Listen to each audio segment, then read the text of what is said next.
Bugun yana bahorlarga yalindim.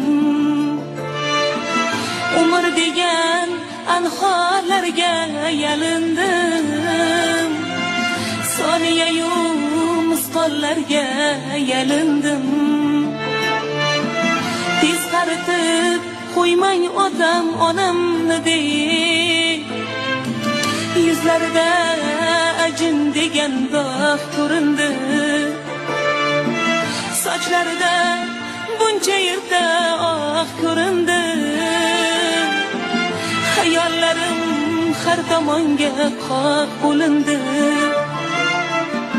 Tez qaritib qo'ymang otam onamni deb. Umr shuncha tez o'tibdimi, keksalik qo'lim tutibdimi, ko'nglim armonga to'libdimi?